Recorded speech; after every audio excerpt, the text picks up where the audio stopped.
اس ضمن میں قرآن مجید نے اور حدیث نے اور حضور کی سنت و سیرت نے ایک بڑا عجیب ایک اعتدال والی روش ہمیں سکھائی ہے۔ سوال کی مذمت ہے، مت مانگو کسی سے کچھ، جو کہ مانگنا اللہ سے مانگو اللہ سے، انسانوں سے مت مانگو۔ مانگنے والا اپنی عزت نفس جو ہے ہتھیلی پر رکھ کر پیش کرتا ہے جس سے مانگ رہا ہے، مجھے دیجئے کچھ۔ عزت نفس تو یہاں رکھی ہے نا، نہیں، تم اپنی عزت نفس کا دھیلا نہ کراؤ، جو مانگنا ہے۔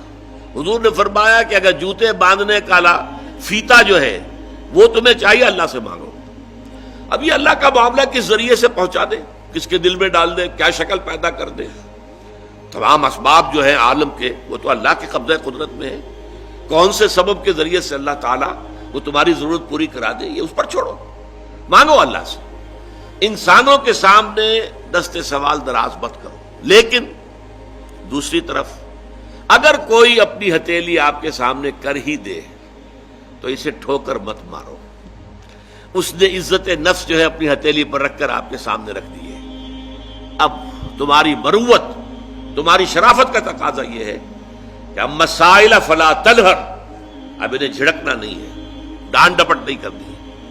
اگرچہ ہمارے آج کل کے معاشرے میں جو پروفیشن بن گیا بیگری کا، اس میں بسا اوقات جو ہے پیچھا چھڑانا مشکل ہو جاتا ہے، اور واقعہ یہ ہے کہ ان کی اگر مدد کی جائے، اب کیا ہے، وہ آپ نے 1 روپیہ دے دیا تو بعض لوگ سمجھتے ہیں شاید بہت بڑا، میں نے حاتم طائی کی قبر پر لات مار دی، روپیہ دے دیا، لیکن یہ تو اصل میں انسٹیٹیوشن آف بیگری کو آپ نے سپورٹ کیا۔ لیکن یہاں بھی آپ معذرت کریں، کچھ بھی کریں، کسی طریقے سے آپ اگر نہیں دینا چاہتے ہیں نہ دیں، ٹھیک ہے، لیکن ڈانٹنے کا آپ کو حق نہیں ہے، جھڑکنے کا آپ کو حق نہیں۔ اما السائل فلا تنہر، بلکہ یہ بھی آیا ایک حدیث میں کہ تم دو، کچھ نہ کچھ دو، سائل کا ہاتھ خالی نہ لوٹاؤ۔